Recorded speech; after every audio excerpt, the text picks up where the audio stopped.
में आत्मा के रूप में विराजमान है, उनको हम लोग जागृत नहीं कर सकते यदि हम लोग सत्संग में नहीं जाते।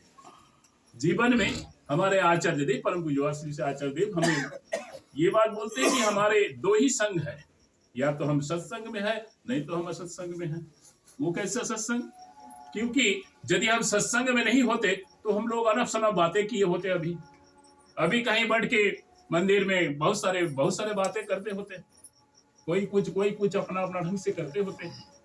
पर आत्मा परमात्मा ये नहीं चाहते हैं। वो चाहते हैं कि आत्मा को शांति तभी मिलती है जब हम परम पुरुष परमपिता परमेश्वर के इस सत्संग में होते हैं।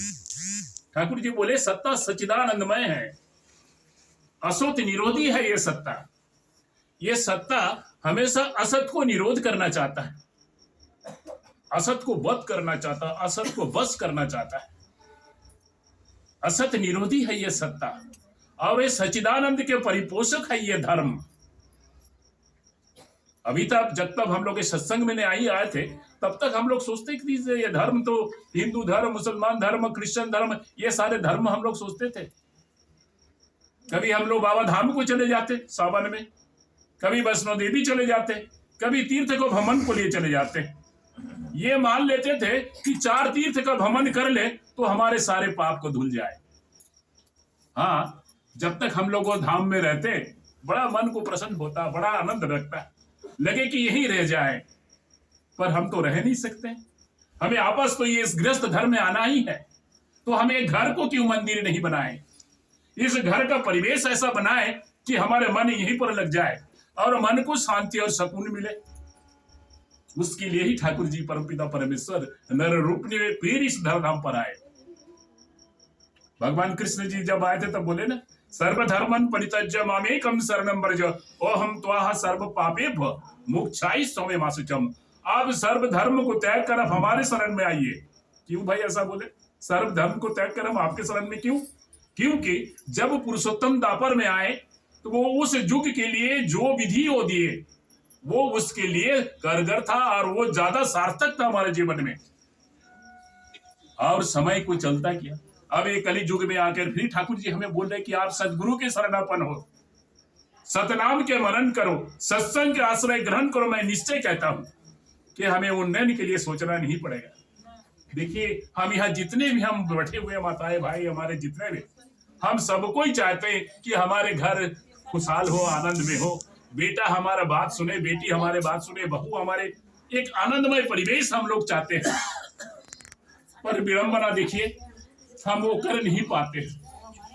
घर से कभी कभी घर से हम लोग उब जाते हैं। क्या हमने किया अपने जीवन में? ये कि घर को बना नहीं पाया, ये कि बेटा को शिक्षा दे नहीं पाया। परमपिता परमेश्वर किसी ठाकुर जी के सामने एक सज्जन आए, बोले ठाकुर जी बड़ा दुखी है हम। बोले क्यों बाबू? आप तो अच्छा गाड़ी में चढ़ के आए हैं। ठाकुर जी हमारे घर में बेटा बात नहीं सुनता मेरा, दोनों में पटरी नहीं होता, सास बहू में झगड़ते रहते हैं ये लोग, बड़ा मन को विचलित हो जाता है, बड़ा चंचल हो जाता है। जब हम ऑफिस से दफ्तर से आते हैं घर में लगता है कि ये छोड़कर ये साथ चले जाएं यहां से। हमारे बीच में अंडरस्टैंडिंग नहीं होता है। ठाकुर जी बोले आपने किसी का सामने अंडरस्टैंड किया? वो तो नहीं किया। आपको जीवन में किसी को आदर्श बनाया? नहीं बनाया।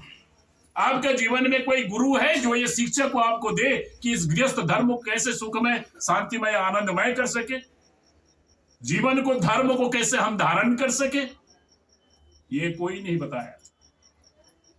क्योंकि ये शिक्षा तो स्कूल कॉलेज में नहीं पढ़ाया जाता ना, ये गुरु के समीप पे आके हम लोग जानते हैं। और इसके लिए हमें दीक्षा लेना होता है, उनसे युक्त होना होता है। अच्छा जी, हम लोग तो परमपिता परमेश्वर के संतान है, ये एक सज्जन ने पूछा। तो प्रभु तो आए हमको सबको रक्षा करने के लिए, पर हम दीक्षा ले और आपके शरण में आए, आपको गुरु बनाए तभी हमको दीक्षा और हमारा रक्षा हो। हाँ, ये तो बात है बाबू।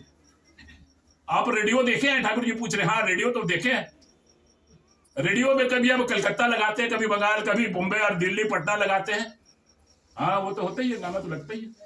जब आप कलकत्ता से ट्यून्ड होते हैं तो कलकत्ता का समाचार और गाना आपको मिलता होगा ना। कि दिल्ली का मिलता होगा। नहीं, कलकत्ता से जब मिलते हम लोग जुड़ते हैं तब ना कलकत्ता सुनता है। तो परमपिता से जब सुनेंगे जुड़ेंगे तब उनका विधि को आप सुनेंगे भी। आप ध्रुव जी महाराज का कहानी सुने होंगे, सालों साल तपस्या करते रह गए प्रभु के दर्शन के लिए, नारायण का नारायण दर्शन करते रहे, वो दर्शन नहीं हो रहा। इतने छोटे से बच्चे उम्र में वो इतने कठोर तपस्या कर रहे हैं एकदम जंगल में बैठकर। माता बोली कि प्रभु ये कैसी आपकी लीला है, इतनी छोटी सी बच्चा आपको नारायण नारायण बुला रहे हैं और आप उनका दर्शन नहीं दे रहे, उनका सामने आप जाते नहीं है। तब बाबा बोले भगवान कि देखिए जब तक उनका दीक्षा नहीं होता मैं उनको दर्शन नहीं दे सकता। तो कैसा उपाय? फिर नारद जी को बोले जाइए आप उनको दीक्षा दीजिए। जब ध्रुव जी महाराज का दीक्षा हुआ तब प्रभु उनके सामने आए और दर्शन किए। हमारे शास्त्र भी यही कहते हैं, जब तक हम लोग दीक्षा नहीं लेते तब तक हमारे जल भी शुद्ध नहीं होता है। आज देखिए घर में हम लोग इतना सुंदर सत्संग का आयोजन किए, हर घर घर में कैसे अक्सर गृह प्रवेश होता ही है, पर प्रभु की बात कहां होता है। जो प्रभु हमें बचने सिखाया, जो प्रभु हमें मनुष्य जन्म दिया, वो प्रभु को यदि हम शरण नहीं करते हैं, उनके बारे में नहीं जानते, तो ये घर को गृहस्थ आश्रम और सुंदर मंदिर बनाने का कला सीखेंगे कहां। आज हमारे भारतवर्ष में हर घर में कोई ना कोई गुरु हमारे है।